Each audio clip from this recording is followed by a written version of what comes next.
My name is Nathan Carter, 29 years old, software engineer. And up until that Tuesday evening in October, I thought I was about to marry into a family. Turns out, I was about to go to war with one. Kzia, my fiancée, had been dating me for 3 years. 3 years of Sunday dinners, holiday gifts I never got thanked for, and a smile I plastered on my face every time her mother, Bridget Bouchard, looked at me like I was something she'd scraped off the bottom of her church heels. Her father, Leonard Bouchard, was worse. Quiet. Calculating. The kind of man who never raises his voice because he doesn't need to. He just waits, watches, and strikes when you're comfortable. That Tuesday, I came home from a 12-hour shift, laptop bag on my shoulder, to find them both sitting at MY dining room table. MY House. A 4-bedroom colonial in Decatur, Georgia, that I'd bought at 26 with my own money, $287,000, cash assisted, deed in my name alone. Kzia was standing in the corner looking at the floor. Leonard looked up at me slow, like I was the guest. "We need to talk," he said, "about whether you're really the right fit for this family." And Bridget didn't even look up from her phone. Something in my chest went stone cold quiet. I pulled out a chair, sat down, and I listened. Because the most dangerous thing I could do in that moment was let them think they had the power. They had no idea what was coming. Let me take you back, because you need to understand how I got here before you can understand what I did next. I grew up in Bankhead, Atlanta. West Side. The kind of neighborhood where ambition is either your armor or your target. My mother, Diane Carter, worked double shifts at Grady Hospital for 22 years as a nurse's aide. Never complained. Never quit. She used to tell me, "Nathan, the world will underestimate you. Let it. Then charge interest." I took that literally. By 23, I had my computer science degree from Georgia Tech, a job at a mid-size fintech firm, and a savings account that would make some grown men weep. I wasn't flashy about it. No Instagram. No chains. I drove a used Camry. I wore Walmart sweatshirts on weekends. I looked like everything the Bouchards assumed I was, just a regular guy from the wrong side of town, barely good enough for their daughter.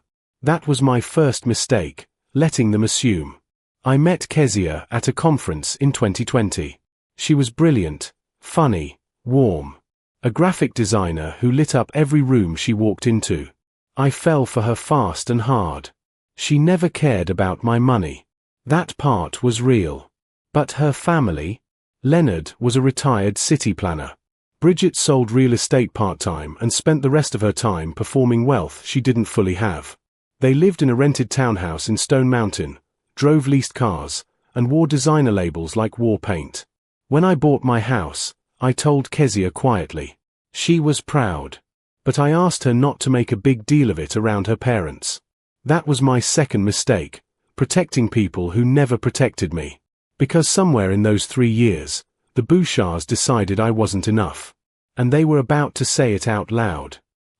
"You don't have the kind of foundation a man needs to marry our daughter," Leonard said. He folded his hands on MY table like he was presiding over a board meeting. I kept my face perfectly still. A skill I learned young, in classrooms where teachers looked past me, in offices where colleagues talked over me. Stillness is its own kind of power. Bridget finally put her phone down. She had this practiced sadness on her face, like she'd rehearsed it. "Nathan, we love you, baby. We do. But Kzia deserves security. Stability. A man with real roots." Real roots. I almost laughed. Kzia still hadn't looked up. And that told me everything. She'd known this was coming. She'd let them come here, to my house, to deliver this verdict without warning me. "What kind of roots are we talking about?" I asked. My voice was calm. Almost gentle. Leonard shifted. "Property. Legacy. You're renting this place, right? We checked the neighborhood. This isn't."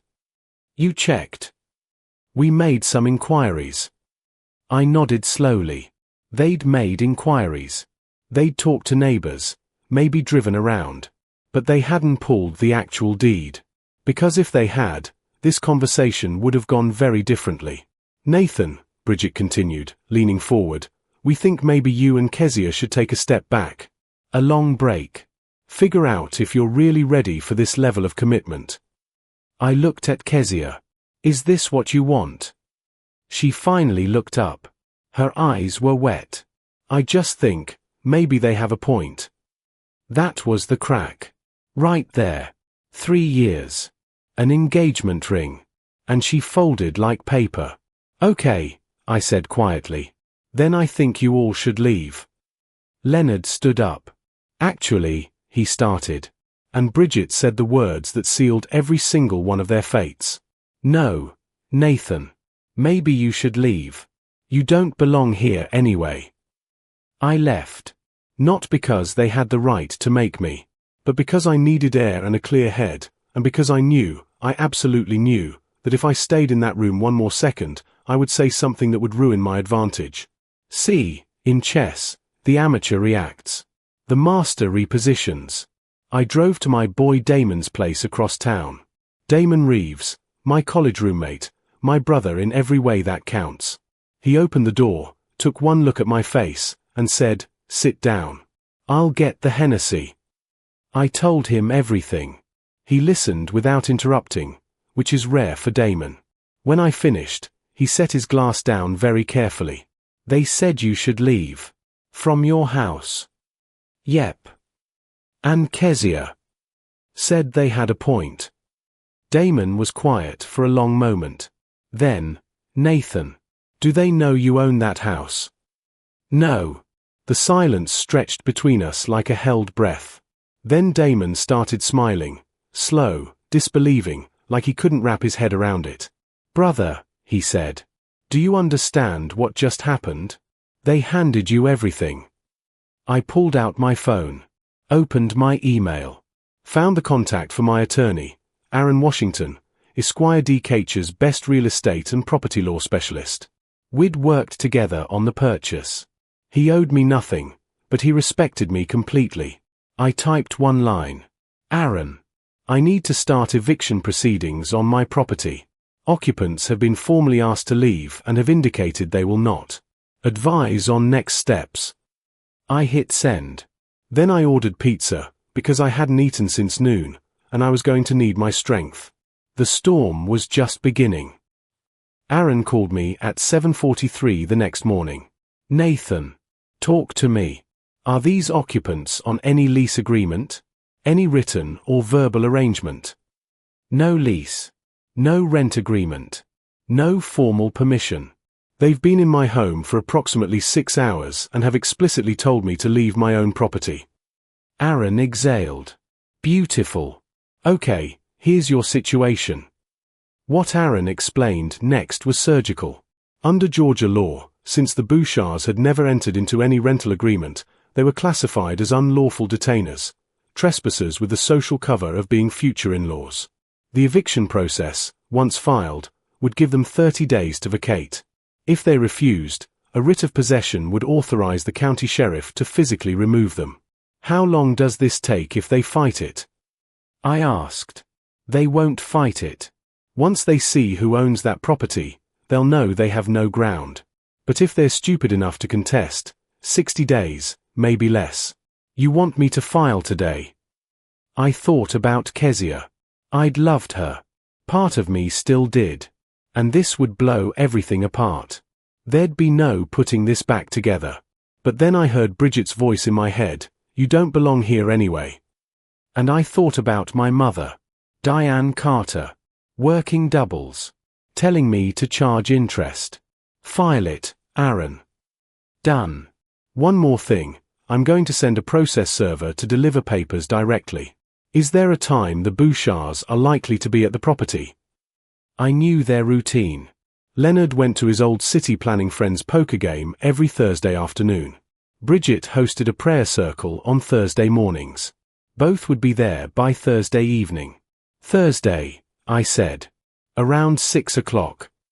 Perfect. Aaron paused. Nathan, you doing okay? I looked out Damon's window at the morning sky. Grey. Heavy. Like something about to break open. I'm good, I said. I'm really good. And for the first time in 3 years, I meant it completely. Wednesday. Noon. My phone lit up. Kzia. I let it ring 3 times before I answered. Not out of pettiness. Out of intention. Every move mattered now. Nathan. Her voice was tight. Careful. I think we need to talk about last night. Okay, I said. My parents, they weren't trying to be cruel. They just want what's best for me. You have to understand, they've sacrificed. Kzia. My voice was even. Did you know they were coming to my house last night? A pause. 3 full seconds. They mentioned they wanted to talk to you. And you let them come without telling me. I thought it would be fine. They told me to leave my own home. Nathan, you're being dramatic. I need you to hear me right now. I made my voice very quiet, very clear. I'm not being dramatic. And I need you to think very carefully about whose side you're on, not because this is a war, but because your answer tells me everything I need to know about who you actually are. She started crying. Soft, controlled sobs. The kind designed to make a man back down. 3 years ago, they would have worked. I love you, she said. I know you think you do. What does that mean? It means love doesn't watch someone humiliate the person you claim to care about and then tell them they're being dramatic. I paused. Kzia, are your parents still at the house? Yes. Mama said you'd need a few days to calm down and then you'd want us all to move forward. I closed my eyes. They were still there. Sitting in my home. Eating my food. Probably. Sleeping in my guest rooms. Making themselves comfortable in a house whose deed bore only my name. Okay, I said softly. I'll talk to you soon. I hung up. Then I texted Aaron. They're still there. Confirm Thursday. He replied in under a minute. Confirmed. Process server on standby. 6 p.m. I put my phone face down on Damon's coffee table and pressed my hands flat against my knees. 24 hours. Thursday, 6:02 p.m. I know the exact time because Aaron texted me, served. 6:02 p.m. Both occupants present. They have been officially notified. 30-day clock starts now. I was sitting in a coffee shop on Ponce de Leon when that text came through. I ordered a second cup, dark roast, no sugar, and just sat with it for a moment. I want you to picture this. Picture Brigitte Bouchard, in her pressed blouse, opening my front door expecting a delivery or a neighbor. Picture the process server, professional, unhurried, handing her a legal envelope with the Fulton County Superior Court seal. Picture her face as she read the words, unlawful detainer. Property owner, Nathan Carter. Occupants must vacate premises within 30 days. Aaron told me later what the process server reported. Bridget had gone completely still. Read the page twice. Then said, very quietly, there must be a mistake. The server said, no mistake. Then Leonard grabbed the papers. Read them. And apparently went from stoic to volcanic in about 4 seconds flat. He owns this house. That was the moment. That was the exact moment the entire architecture of their assumptions came crashing down. They'd spent 3 years looking at me like I was temporary. Like I was auditioning. Like I was the one who needed to prove himself. And the whole time, I owned the ground they were standing on. By 6:15, Kzia was calling me. I didn't answer. By 6:30, Leonard was calling. I didn't answer.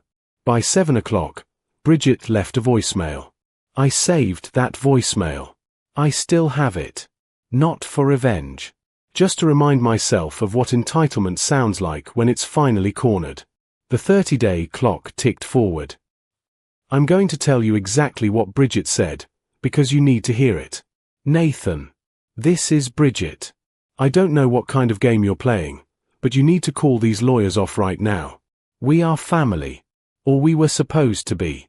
What you're doing is vindictive and childish and I don't know who put you up to this, but it is not Christian and it is not right. We are Kzia's parents. You will not do this to us. Call me back. Not an apology. Not an acknowledgement of what she'd said to me 2 nights ago. Not one word about telling me I didn't belong in my own home. Just, how dare you? I played it for Damon. He shook his head for a long, slow moment. She called you vindictive, he said. Yep. For evicting her from a house she has no legal right to occupy. Yep. After she told you that you don't belong there. Yep. He put his hand over his face. Lord. Here's what I want you to understand about Bridget Bouchard, and people like her. They have perfected the art of rewriting the sequence of events. In their version, they never threw me out. They just had a conversation. And my response, the legal, measured, entirely justified response, was the aggression. The problem. The sin. That's how toxic people survive as long as they do. They make you doubt the timeline. But I had receipts. I had a deed. I had Aaron Washington's case number and a 30-day clock running like a heartbeat.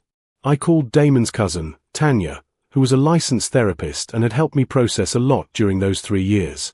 You're not doing anything wrong, she told me plainly. Holding a boundary isn't cruelty. Their discomfort is not your responsibility. I needed to hear that. Because the hardest part wasn't the legal process. It was watching the person I loved become unrecognizable under the weight of her parents' influence. That was the real grief. And it was just beginning. Day 8 of 30. Kzia showed up at Damon's. Not texting. Not calling. Actually standing at the door at 8 p.m. on a Tuesday with her hair pulled back and her eyes red from what looked like days of crying. Damon let her in. He shot me a look that asked permission and I nodded. She sat across from me. The space between us felt like a whole city block. Nathan, please. Her voice broke on the first word. Please don't do this. They don't have anywhere to go. Their lease on the townhouse was up in August and they didn't renew it because they thought maybe we'd all figure something out together as a family, Anne. I blinked slowly. They moved out of their place. They let it go. Because they thought they'd be staying at yours while we figured things out. I let that sink in. They hadn't just insulted me and told me to leave. They had been planning all along to nest themselves into my home, uninvited, unasked, on the assumption that I would simply comply. That I'd be so eager to keep Kzia that I'd swallow whatever they served me. Kzia, I said carefully, did you know about this plan? The pause was 3 seconds too long. I knew they needed a place. And you were going to tell me when. I thought it would be okay. You thought I'd just accept your parents moving in without being asked. Without a conversation. Without, I stopped. Took a breath. Kzia, do you understand that I'm not the villain in this story? I never said you were. You told them they had a point when they said I wasn't enough for you. In my own house. The tears came fast this time. Real ones. The kind that don't have strategy behind them. I'm sorry, she whispered. Nathan, I'm so sorry. But I had learned something painful and necessary. An apology issued after consequences arrive isn't repentance. It's damage control. 22 days, I said quietly. They have 22 days. Day 15. I got a call from a number I didn't recognize. I almost let it go to voicemail, but something made me answer. Nathan Carter. Who's asking?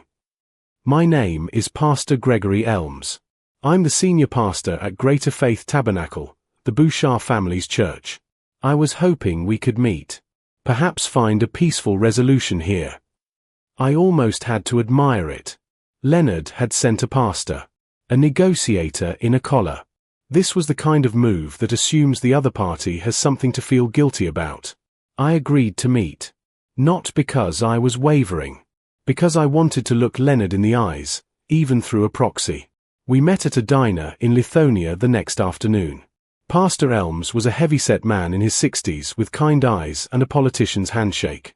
He ordered coffee. I ordered water. Leonard Bouchard is a long-time member of my congregation, he began. I've known that family for nearly 20 years. He tells me there's been a misunderstanding. There's no misunderstanding, Pastor, I said gently. I own that property.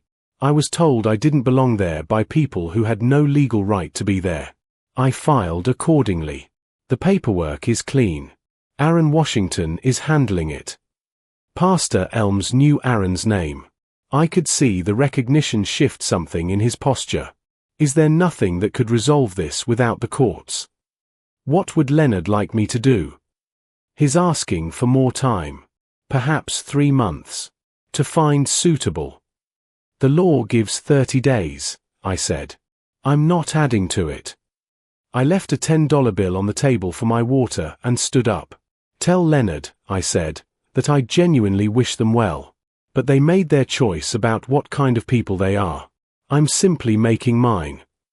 I walked out into the afternoon sun and felt something I hadn't felt in weeks, absolute peace. Day 20. I only know what happened because Damon's girlfriend, Simone, was connected to someone on the periphery of the Bouchard family's social circle, and the screenshots hit her phone like a grenade. The family group chat, the one Kzia had added me to when we got engaged, the one I'd quietly left 2 days after filing, had apparently become a war zone. Kzia's aunt, Brenda, had found out I owned the house. She'd apparently torn into Bridget with everything she had.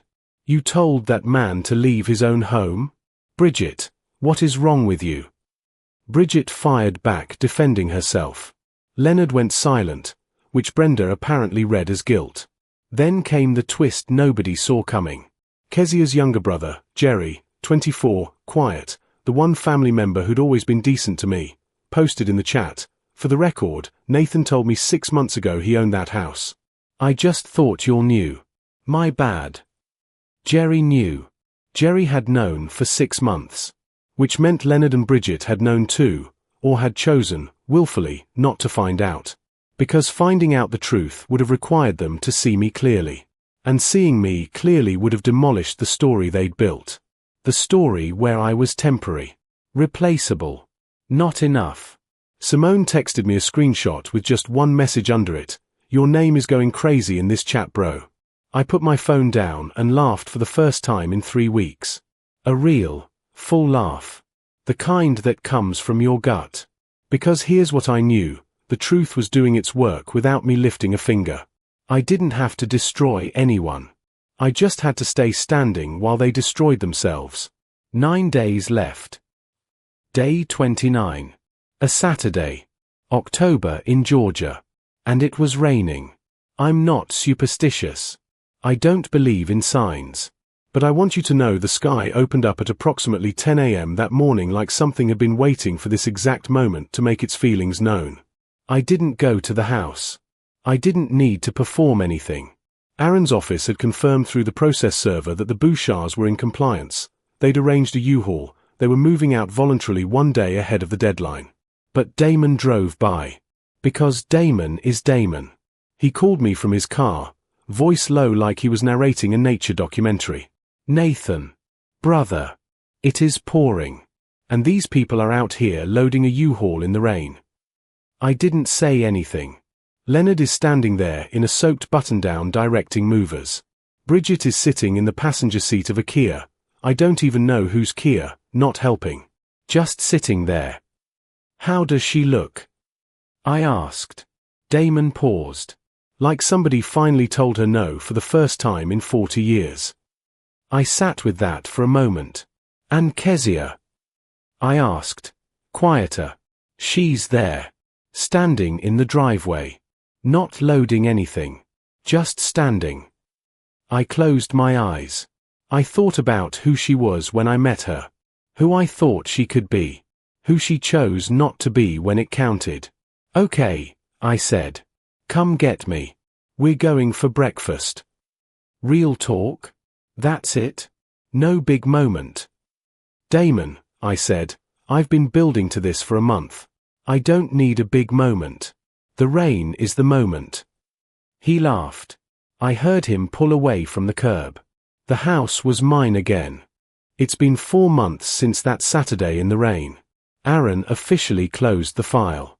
The property is clean, the locks have been changed, and I had the whole place professionally deep cleaned and repainted.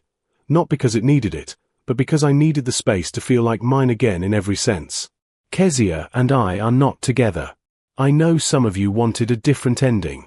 I wanted one too, for a while. But you cannot build a life with someone who watched you be humiliated and called it reasonable. That wound doesn't scar over. It stays open and you keep bumping it in the dark. She texted me once, about 3 weeks after the move out. 6 words: "I'm sorry. I hope you're okay." I replied, "Thank you. Take care of yourself." That was the end. Jerry, her brother, actually reached out separately. Apologized for not speaking up sooner. Said he'd always respected me and felt ashamed. We grabbed lunch. I bear him no ill will.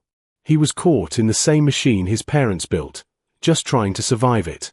I talked to my mother, Diane, last Sunday. Told her everything, the whole story, beginning to end. She was quiet for a long moment. Then she said, "Baby, I raised you to be a man who could stand in his own house. I'm glad you remembered how." I'm not angry. That's the thing I want to leave you with. Anger would mean they still have something that belongs to me. They don't. Not my peace, not my home, not my future. I still own that colonial in Decatur. The hydrangeas in the front yard I planted myself are coming back in this spring. And I'm still here. Rooted.